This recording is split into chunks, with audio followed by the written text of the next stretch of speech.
It might be common for families to have conflicts or financial issues. Yet, there are probably also families who are somehow pulling it together and making an effort to get through everyday life. It's pretty clear which one is happier, don't you think? My name is Michelle. I've been called an oddball since I was a child. I don't know what's different about me. I only think I'm different because people say so. Being called different isn't a problem, but the real issue is being shunned by my own parents. I ended up having a lonely childhood. I have been sensitive to people's emotions and I can somehow read their minds. I don't know why I can do this. It's not like I can always see or feel it, but it's as natural to me as moving my hand or breathing. So I found it strange and couldn't understand why others couldn't do the same. There was a time when I felt a sinister aura or emotion, or whatever you call it, from a colleague my father brought home from work. I warned my mother to be careful with that person, but she didn't listen. Later on, that colleague managed my father into signing a contract as a guarantor for a loan.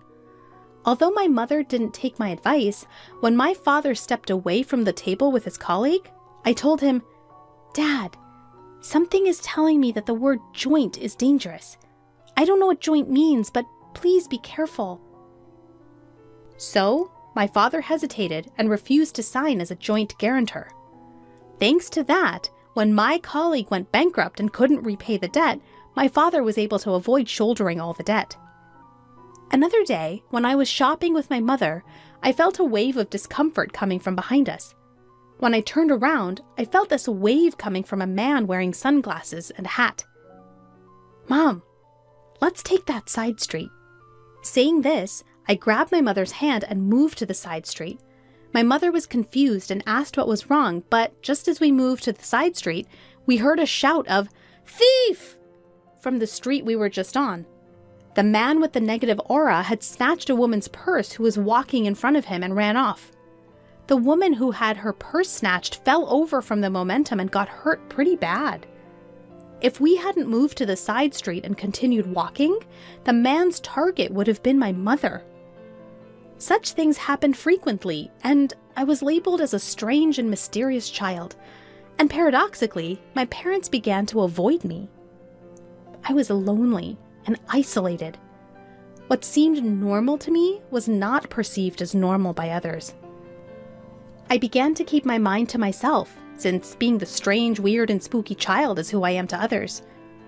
I stopped expressing that, even if I felt something, it was something normal people don't feel.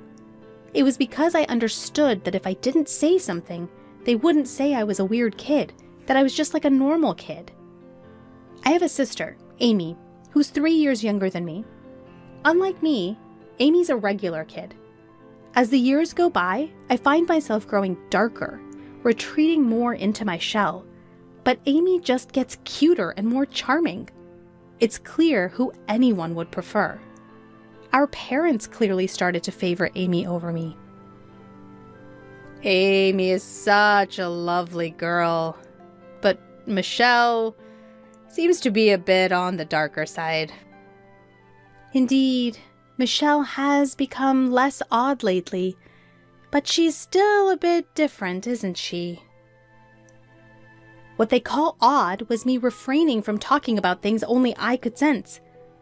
It was my way of dealing with the world.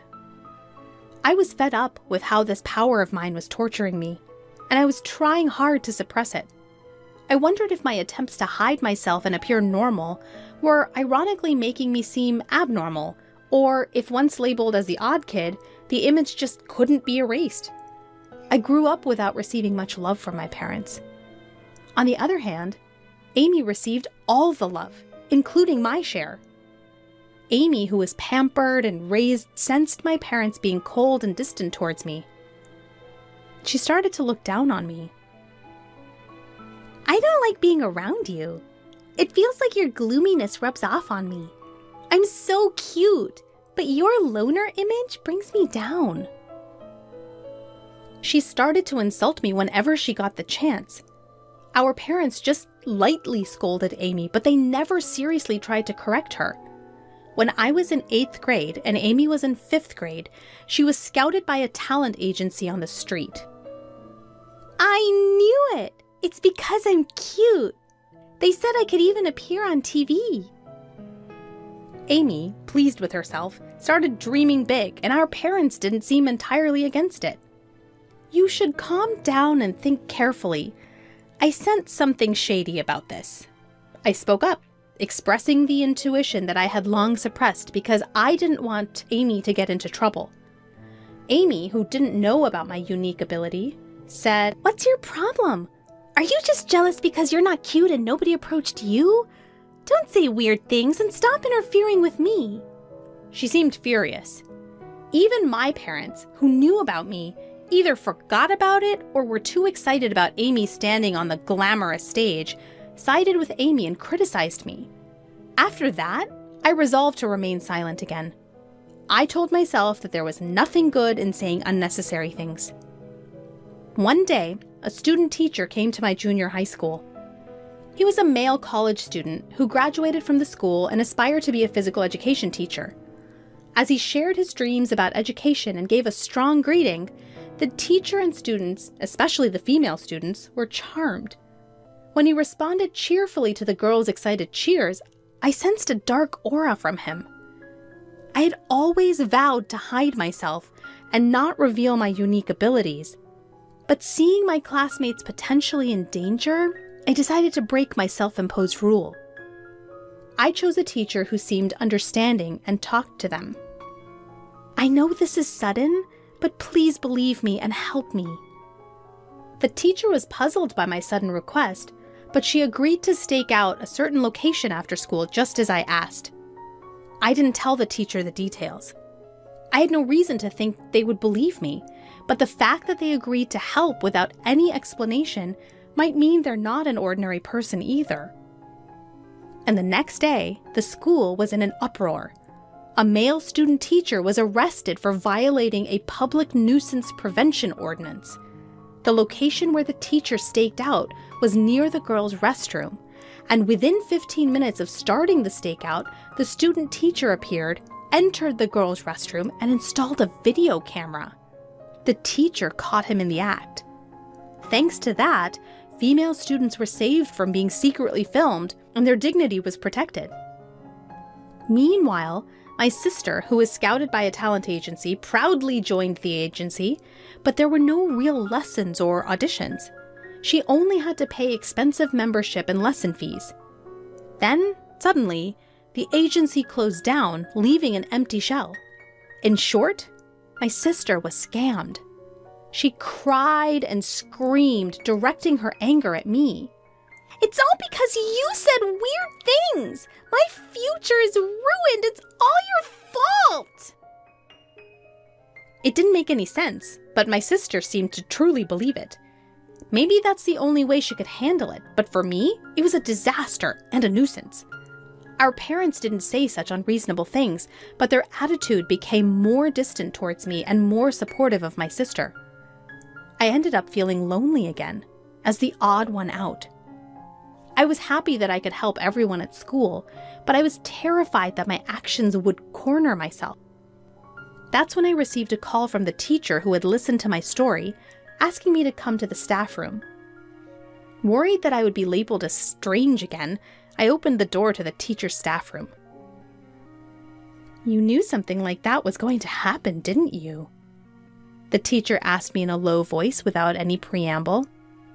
Thinking there was no point in pretending, I gathered my courage and told the teacher about my mysterious power.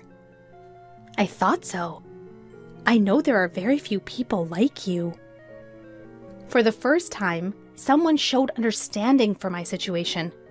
The teacher said they knew someone with a power like mine, and that's why they could understand. Actually, that person is my aunt, and I've been listening to her stories for a long time.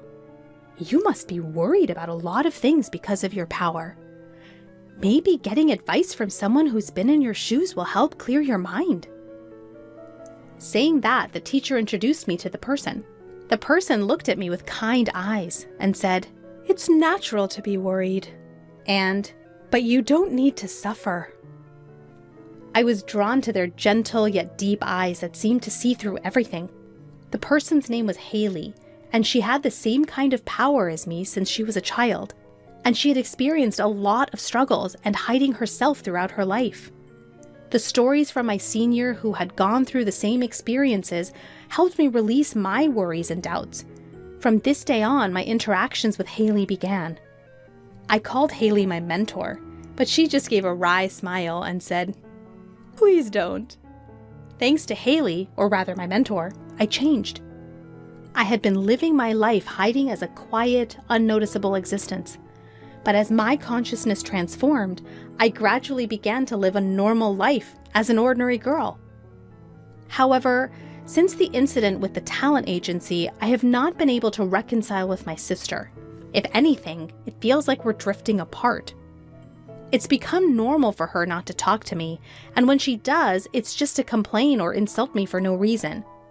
I often have no idea what triggers her mood switches.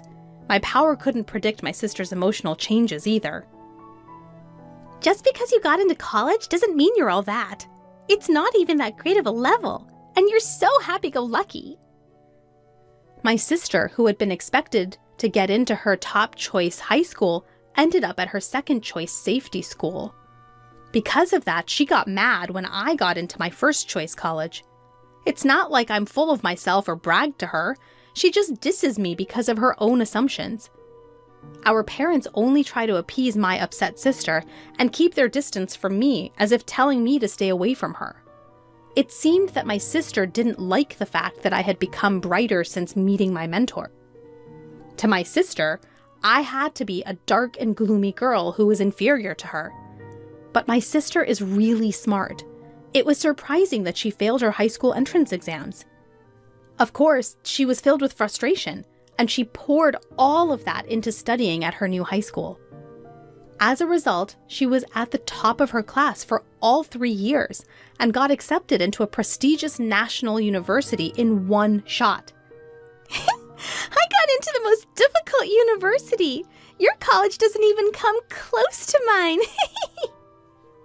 I lightly responded with, "That's true," to my satisfied sister because I knew there was nothing good to come from getting too involved with her. However, my sister thought that my light reaction was belittling her accomplishments and unleashed a barrage of verbal abuse at me. Both my parents were at their wits' end with my sister, who couldn't be calmed down once she lost her temper, and all they could do was watch nervously. My parents blamed me for causing the trouble and eventually ended up calling me a troublemaker. I wanted to argue back about who the real problem child was, but I always swallowed my words to avoid complicating things further. Setting aside my sister's issues, as I approached college graduation, I had to seriously confront my own career path. Although I was no longer as introverted as I used to be, I still struggled with socializing and had little confidence in building good relationships with others.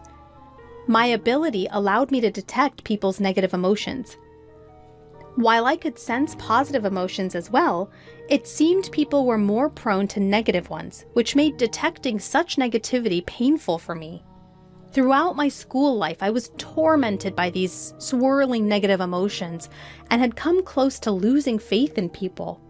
Could someone like me really manage to work at a company? I decided to consult my mentor about this dilemma.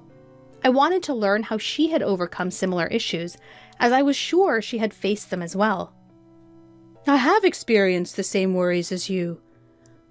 Maybe you should consider doing the kind of work I do."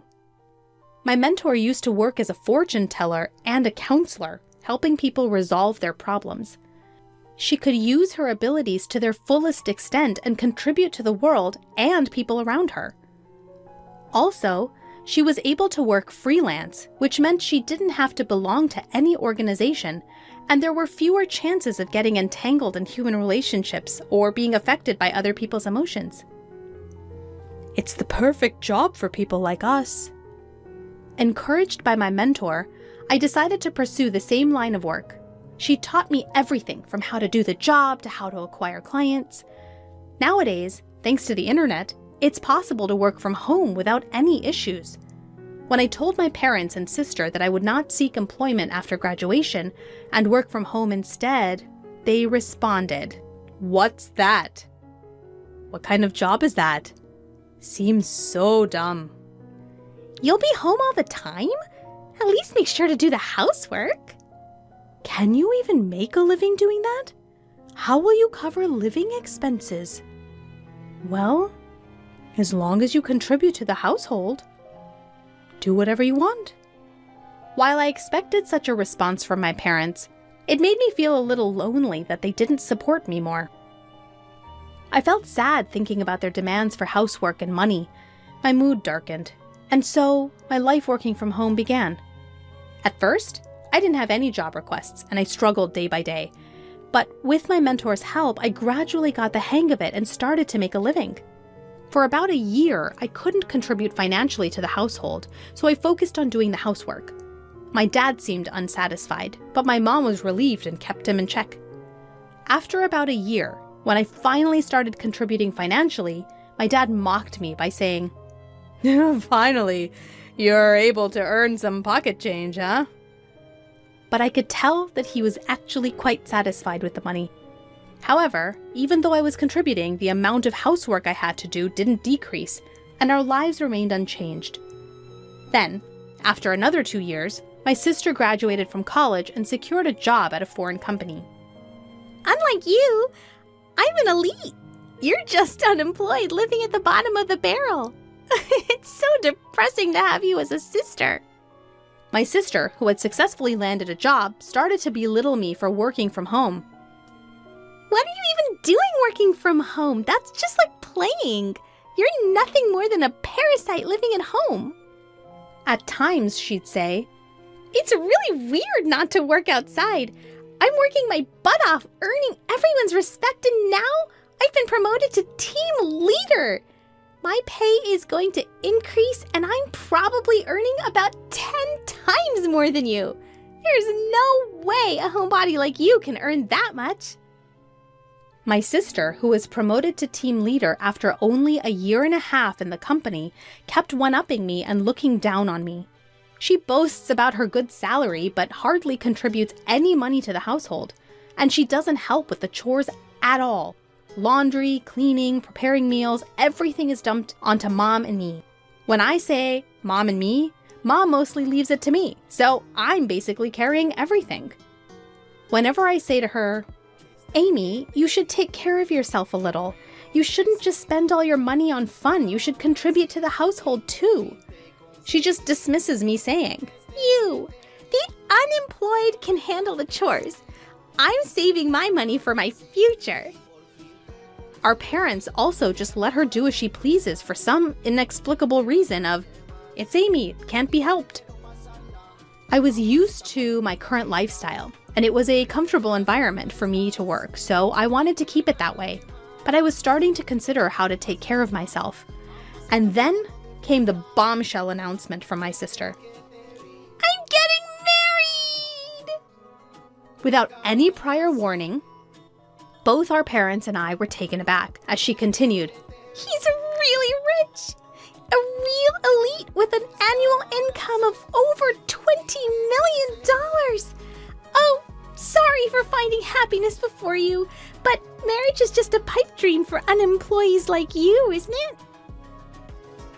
And she said she would bring her boyfriend over the next Sunday.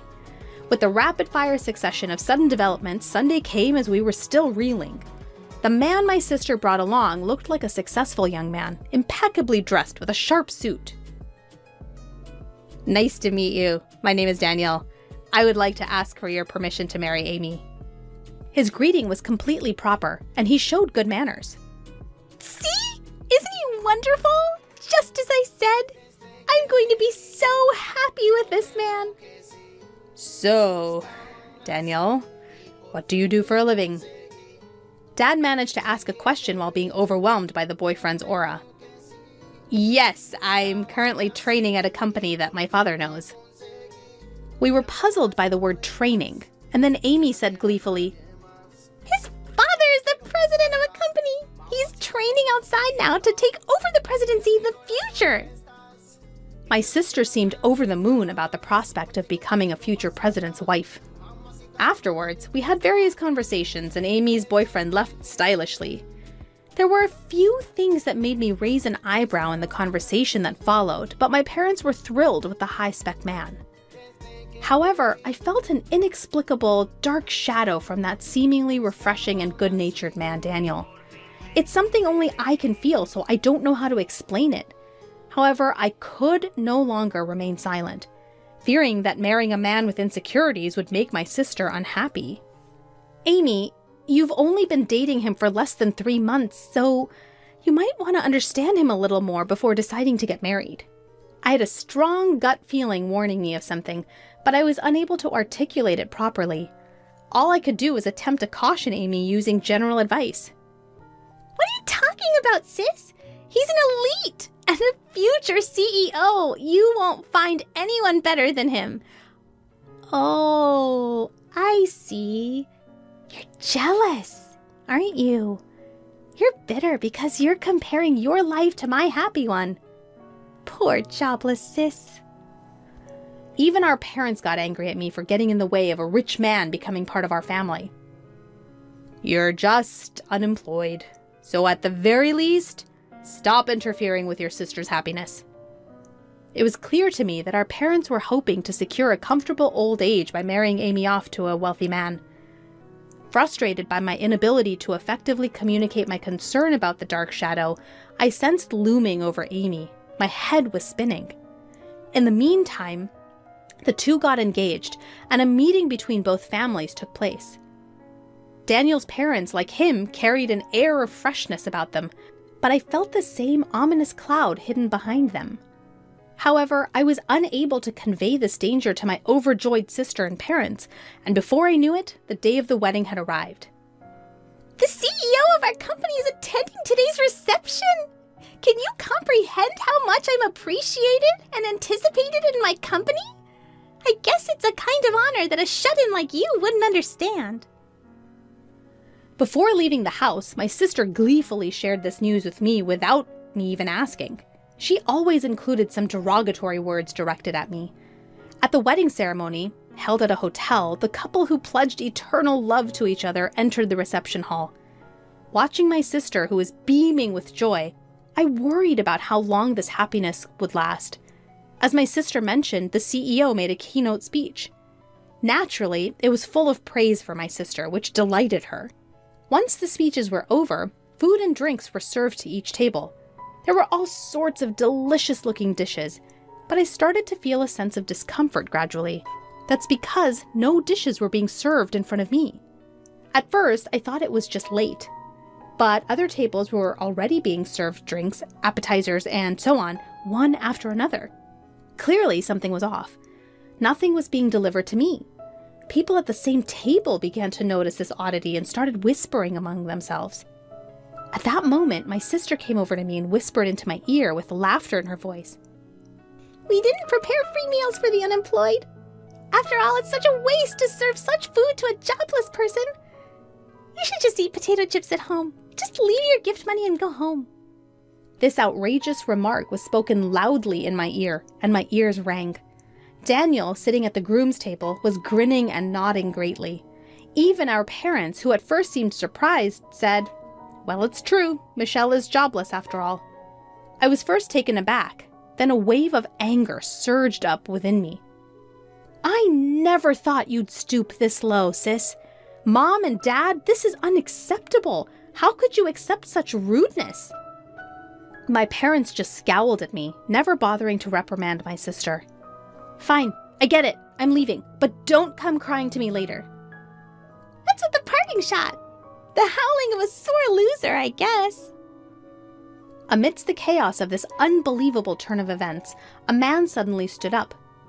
Sorry to interrupt, I'm the groom's brother, Kyle. My brother and parents are trash, but it seems the bride is even worse. I can't take it anymore. The man who introduced himself as Kyle continued to speak. Dad, your company went bankrupt 6 months ago, didn't it? Pretending to still be a CEO is just a scheme to mooch off the bride and her family. Daniel will never become a CEO, yet he still plans to leech off his wife while pretending otherwise. After all, he's unemployed now. The man's words stirred up a commotion among the guests, but the person who was most heated up was my sister. What do you mean? You lied to me? What do you mean unemployed? A storm of questions with a red-faced expression. Her face gradually turned from red to blue, her eyes welling up with tears. Our parents, their assumptions proven wrong, began to yell and curse. The anguished cries of my family echoed throughout the venue. The groom and his parents remained silent, looking sulky. In reality, before the ceremony, I had received a confession and apology from Kyle and asked him to speak his mind without reservation if something happened during the reception. Then, as my sister was berating Daniel with a wrathful face, another man couldn't take it anymore and stood up. It was the president of my sister's company. Enough already. This is embarrassing. You have no right to criticize the groom. What do you think about your terrible attitude towards your own sister? The president's angry voice made my sister's face contort in fear. For one, I didn't attend your wedding for your sake. I wouldn't have come if you weren't the sister of Michelle. Suddenly, my name was mentioned by the president, and my sister's eyes widened in surprise. Huh? Who are you talking about? Michelle is a goddess to many of us business owners, rescuing countless companies from the brink of collapse. In fact, with the guidance of my mentor, I had been working as an advisor for corporate revitalization and growth, starting with fortune-telling and life consultation. Although I lacked business knowledge, I used my abilities to show companies the path they should take. All my advice was spot on, and the companies that sought my help experienced a rapid resurgence in business, achieving a V-shaped recovery. As a result, I had earned titles like teacher and goddess. My sister's company had also consulted with me 6 months ago, and thanks to my advice, it had been reborn as a stronger enterprise. The president, grateful for my assistance, attended the wedding today as well. I had no idea! You're not just a basement-dwelling unemployed nobody, are you? Thanks to my thriving career, I now earn several times what you do.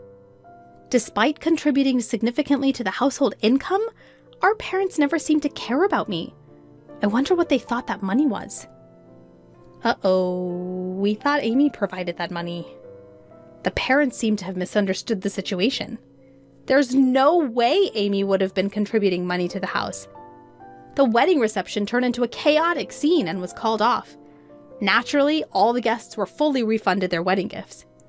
I was planning on using those wedding gifts to pay for the venue. What am I supposed to do now? Besides, I've also been relying on Daniel's income and have already signed a contract for an apartment under my name. I can't afford it on my own, especially now that he's unemployed.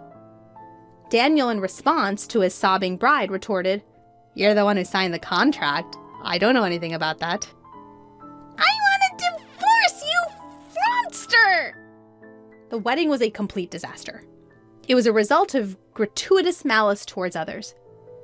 She may argue that there were reasons for her malicious behavior, but there was no way that was going to fly. Afterward, Amy divorced Daniel and claimed alimony. As Daniel was jobless and his parents didn't have much, she couldn't receive much alimony. She barely managed to pay for the wedding venue, let alone the apartment she had contracted.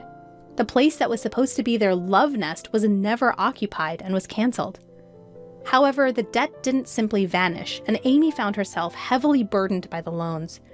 Moreover, her outrageous behavior at the wedding was quickly known among her colleagues, which led to a rapid decline in her reputation. The CEO had no choice but to demote her.